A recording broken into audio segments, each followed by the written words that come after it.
Alright, what's going on, you guys? Welcome to Real Madrid Hub. Oh my god, what a game we have seen. Oh my god, what a game we have enjoyed, all los Madridistas. I'm gonna try not to be very emotional, but let me tell you what, it is very difficult when you see your team playing just incredible, playing nuts. And actually, I've just uploaded my my video for my Spanish channel, and I'm, a little bit, my throat is still sore because I've been yelling, screaming, celebrating the goals. It has been just incredible, and it is very difficult in this kind of games. It's really difficult to analyze anything because you are just enjoying, like any other fan, like any other supporter of your team, when you see them playing really good, like we are seeing right now to Real Madrid, not only today but the rest of the games. They have been very similar to this one. Last game in the Santiago Bernabeu against Celta, we scored 5 goals as well, and it was such a spectacular performance, so it was pretty much the same. And today, 6 goals against Mallorca. And the first thing that really comes to my mind is how Carlo Ancelotti has been able to change everything completely, the mindset of the Madridistas, of the players, to say, no, we've been struggling scoring goals over the last 3 seasons, but that is not going to be a problem anymore, and now we are going to flip over our mindset, our mentality, and we are going to start to score back-to-back goals and goals. All the time, and this is the way to go, man. Because I don't wanna say nothing derogatory about the Zinedane's job in Real Madrid, but of course, let me tell you what, it is a completely different story when you see your team playing super vertical, super speed up all the time, super fast, with a lot of ideas, with a lot of creativeness. With these players like Camavinga, what a midfield, man. But it's not only Camavinga, Marcos Asensio today and Fede Valverde, they played just incredible. So I'm gonna try to start at some point because I don't even know where should I start from. It is very difficult in a game like this to say, okay, let's just start here and then all the way to the end, but it's almost impossible. But I'm gonna try my best to analyze a bunch of things about the game, because as you could see, the game was very weird. It had a very weird beginning because Mallorca, the first goal was very unlucky for Mallorca because they lost the ball, in the rival area and in their own box, and then Benzema got it away and then went away with that and scored the first goal. The defender just slips, lose the ball, and then Benzema is right there to get it and score the first goal for Real Madrid. And it didn't really change anything because to me, Real Madrid was very good, settled down on the field with very high pressure, which is another aspect Ancelotti highlighted in the last press conference. He said we have to defend a little bit forward because there is no way for us to stay waiting super, back to the rivals. There is no point for us. So to me, that is one of the most important aspects that I saw today in the game, with the super high pressure. And the defender line and also the midfield line were a little bit more forward than usual. So that is a very good aspect because we could notice how Real Madrid was, locking Mallorca players down in their own side, which is very good for Real Madrid. And if you want to score a lot of goals, and of course if you want to press, if you want to create a lot of pressure for them, and you want to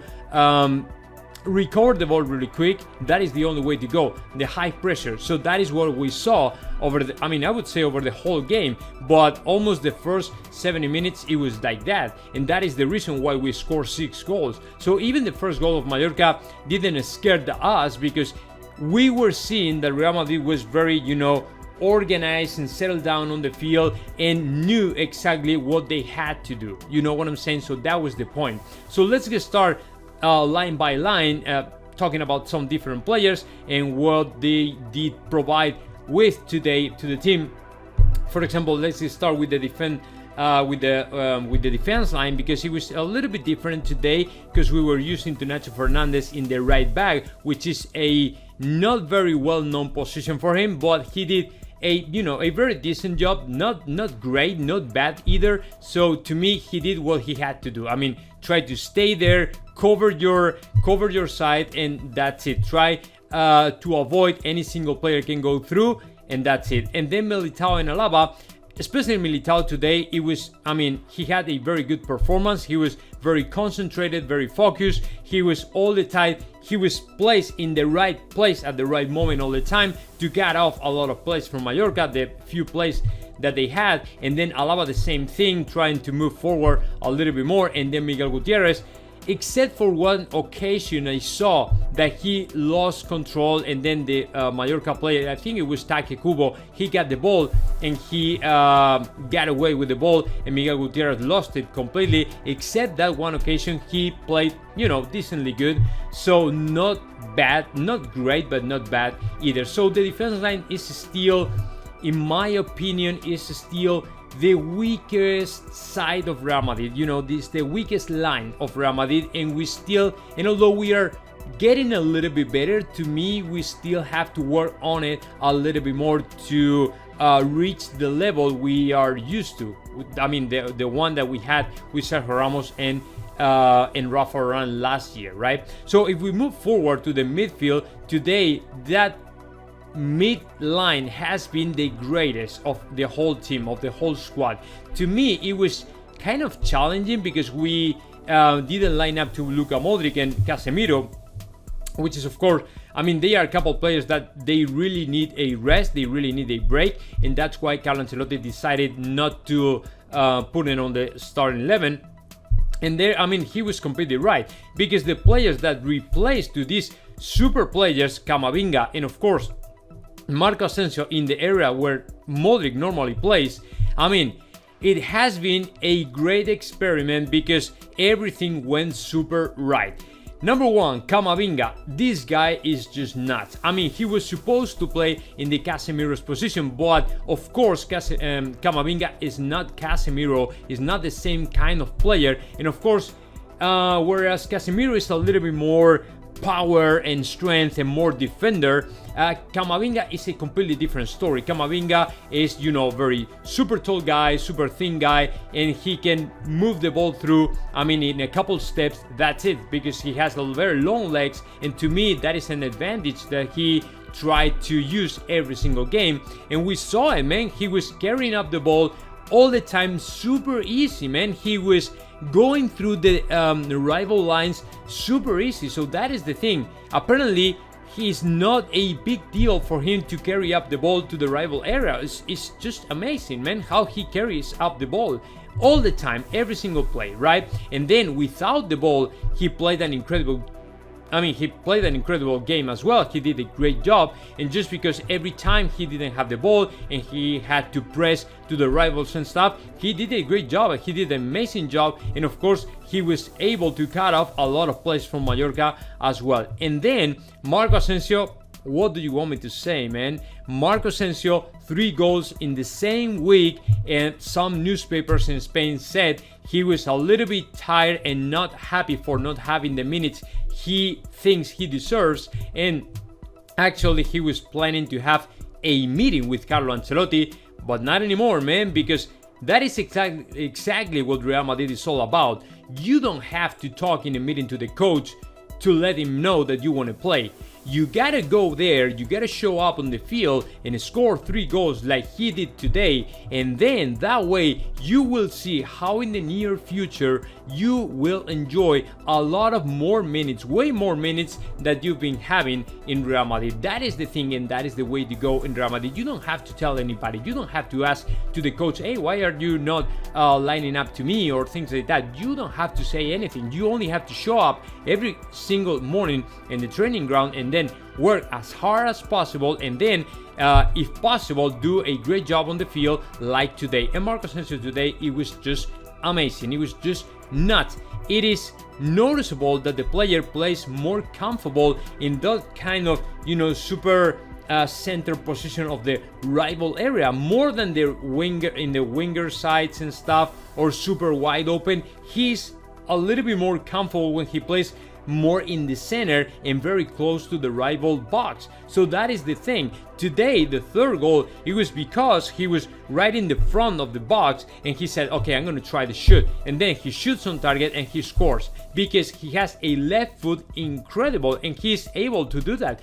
But the other thing, in the first two goals, he was right in the right moment, in the right position where he has to be to score goals. He was playing pretty much as a second striker right behind Karim Benzema. So that is the thing. That's why he was all the time involved in every single play in the attack, which is great because that way you can see how a player who are not supposed to score every single game will have a lot of more opportunities to score every single game. So that is very good for Marco Asensio, and of course kudos for the player because he's been through a very tough moments, a very tough weeks in Real Madrid, even months since he came back from the Olympic Games. So very happy for Marco Asensio. And then Fede Valverde, well, let me tell you what, Fede Valverde is just an amazing player just because although he didn't score and he was in the most dangerous actions, let me tell you, he was running around all the time back and forth as usual, and that is exactly what Real Madrid needs. My only concern is if Fede Valverde will be able to make it the next game because he's consuming his whole energy in every single game. So that is the only concern that I have when it comes to Fede Valverde. But to me, other than that, this guy's great. And of course, for now, we have an amazing midfield with three incredible players that did a great job today. And then let's move forward and let's talk about the attack. Very good job, even from Vinicius Jr., who didn't score today. He was all the time consistently trying and even assisting. And actually, the goal of Isco, it was an assist from Vinicius Jr., which is of course very important. And before that, he was trying all the time. Maybe Real Madrid today tried to move the game towards the right more than the left, and that's why he didn't connect in the first 45 minutes too much. And he was not very, he had not too much presence in the first 45 minutes, but it's okay. He tried his best, and of course, he's always tried to, do the best and try his best and all the stuff. So to me, it was a very good job, not the best, but a very good job for Vinicius Jr. And then Karim Benzema, what can I tell you guys? This guy, this season might be the super season for Karim Benzema, and I wouldn't be surprised if he equalized in the number of goals to players like Cristiano Ronaldo, Lewandowski, Haaland, or Kylian Mbappe, because he's scoring 2 goals in every single game. He is the top scorer right now in La Liga, and of course within the 5 big leagues in Europe, he is the top scorer as well. And of course, he's not the goals that he scores. The problem is Karim Benzema is the kind of player who also assists and associate with every single partner, and he always finds the right choice, the right option in the right moment. So that's why he's so important for the attack of Real Madrid, and I'm so happy to enjoy every single performance from Karim Benzema. And then I'm going to finish with Rodrigo Goes, who to me, although he didn't score, he was very close to that, and of course he was being so dangerous for every single defender from Mallorca, and he was constantly, like Vinicius Jr., all the time trying his best, trying to be dangerous, trying to carry up the ball, trying to come into the rival box from the right wing.